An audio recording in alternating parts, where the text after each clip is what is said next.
Hello and welcome back again sa ating channel. Sa videong ito, tatalakayin, sasagutin po natin yung nabasa kong comment na subscriber ko. Sabi niya ay, "Ma'am, nakakabuntis po ba ang unang putok?" So, nung nabasa ko yun, inanalyze ko, ano nga ba ibig niya sabihin? Ano yung unang putok? Ano yung paputok? Hindi ko talaga maintindihan. So, pero inanalyze po natin, ni-research po natin yung ibig niya sabihin. Maring narinig nyo na rin kasi itong tanong na to sa mga friend nyo. Etong tanong na to kasi medyo nakakayang itanong talaga.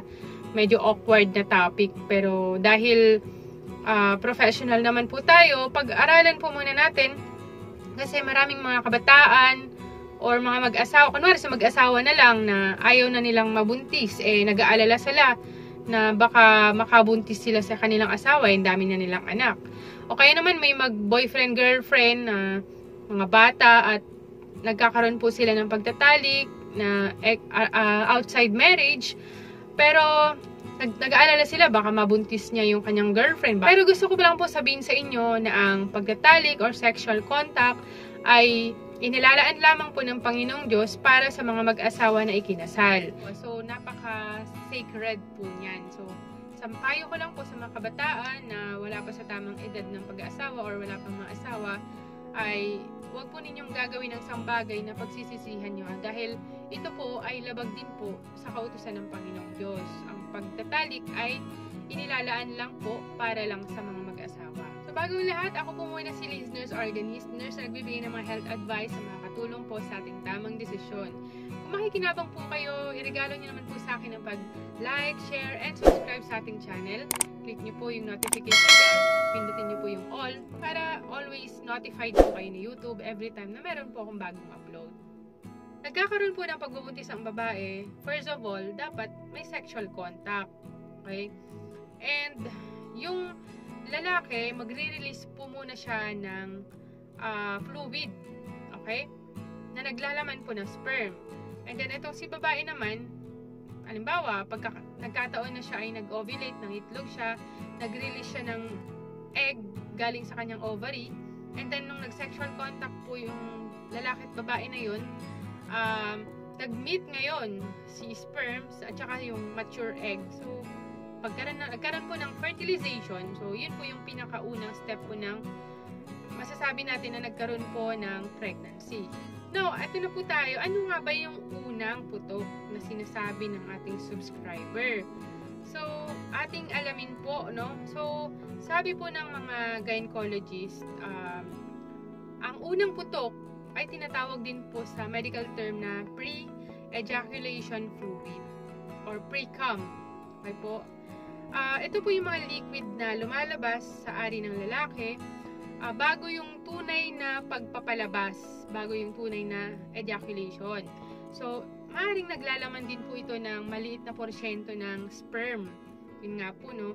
So, ibig sabihin, kung meron pa rin pong sperm ito, may chance pa rin po na mabuntis sa unang putok. At yung sperm na yun ay mabubuhay sa babae sa loob ng ilang araw, sabi natin 3 days, mga ganyan.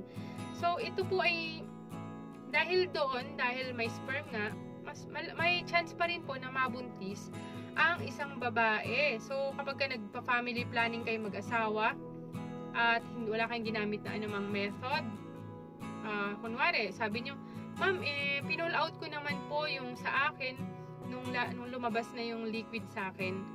Ma'am, kahit sabihin nyo na pinull out nyo po, gumamit kayo ng withdrawal, pero wala kayong ginamit na any contraceptive, may chance pa rin po na mabuntis po ninyo ang inyong mga asawa. Okay? Yung pre-cum or yung unang putok ay mas mababa po yung chance po ninyo na makabuntis kaysa dun sa pinaka-ejaculate. Katulad na sinabi ko po kanina. So now, paano nga ba natin maiiwasan ang pagbubuntis sa pamamagitan ng unang putok or pre-cum or pre-ejaculation fluid? So yan, katulad na sinabi ko, may chance pa rin pong mabuntis kahit sabihin yung inilabas nyo naman yung katas or mayroon pa rin mga naunang mga likido na lumabas kahit papano. Kaya may possibility pa rin po na mabuntis ang isang babae. Ma'am, ayaw ko na sanang mabuntis yung asawa ko kasi dami na naming anak. Ano yung pwede naming gawin para maiwasan po yung pregnancy? Kasi ang hirap ng buhay ngayon, napakahirap na maghanap ng ikabubuhay. Lalo na kung napakarami ko ng anak, di ko na alam kung anong may papakain ko. So, ngayon pag-aralan po natin, ano yung paraan, ano yung best method para maiwasan yung pagbubuntis. So, kailangan po kasi natin ng responsible parenthood. Okay po, sa mag-asawa kasi napakahalaga pa rin po yung pagtatalik para mapatibay yung kanilang pagsasamahan. Hindi naman po tama yung mag-abstinence po kayo or pag hindi na kayo magtatalik kasi importante po yun sa larangan ng mag-asawa. So, paano, ang iiwasan na lang po natin dito ay yung makabuntis po kayo or mabuntis ang isang babae. Ano yung mga dapat nating isaalang-alang na paraan? So, number 1, paggamit po ng condom. Pagsusuot po ng condom ay pinaka-madaling paraan. Easiest way. Tsaka cheapest way. Para maiwasan ang makabuntis po kayo. Bukod sa maiwasan ng makabuntis po kayo, maiiwas din po kayo sa pagkakaroon po ng sexually transmitted infection. Kunyari, may STD si sir, hindi niya maipapasa ngayon sa kanyang partner and vice versa. Number 2, paggamit po ng hormonal way. Katulad po ng mga contraceptive method. Ano-ano yung mga contraceptive? Pwedeng pills, implant, IUD, at iba pang mga option. Okay, pwede ninyong pag nagpakonsulta po kayo sa mga doktor, okay, sila po ang magre-refer or magsasabi sa inyo ng best method para sa inyo, sa kalagayan po ninyo. Okay po, kaya importante po talaga ang pagpapacheck up, ang pagpapakonsulta para magkaroon po tayo ng malusog na pangatawan at maiwas po tayo sa mga unintended pregnancy. So now, as a conclusion sa vlog na ito, mga ma'am, mga sir, nalaman po natin na mahalaga po pala yung responsible na pakikipag-sexual contact. Hindi yun basta-basta dahil pwedeng mabuntis or makabuntis. And nasabi ko rin po sa inyo kanina na ang pagtatalik ay na iuukol lamang sa mga mag-asawa.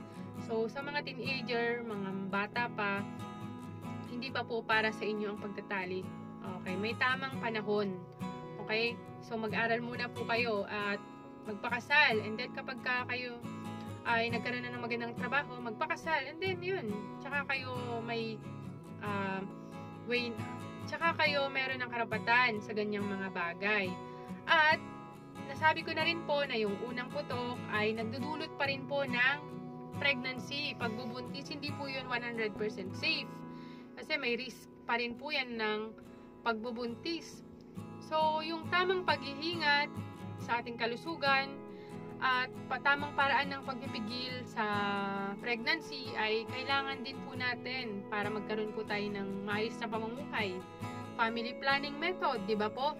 Wag tayong magmadali. Sa mga kabataan, wag din tayong magmadali. So, napakahalaga po yung responsibility sa ating mga action kasi lahat yan, ano man po ang ginagawa natin ay may kaakibat na consequences. Dapat alam natin kung paano ito harapin, yung mga consequences ng ating ginawa. So, ingat lagi.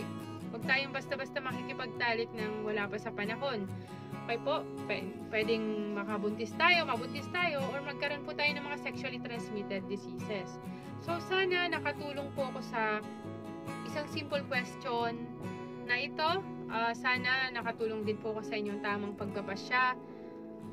Kung may mga tanong po kayo, ilagay nyo po sa comment section para matalakay po natin sa mga susunod. So, ingat po kayong lagi, ingatan natin ang ating sarili para magamit po natin ito sa paglilingkod sa ating kapwa, higit sa lahat sa ating Panginoon Diyos. Always smile, always pray, and I love you all. Bye!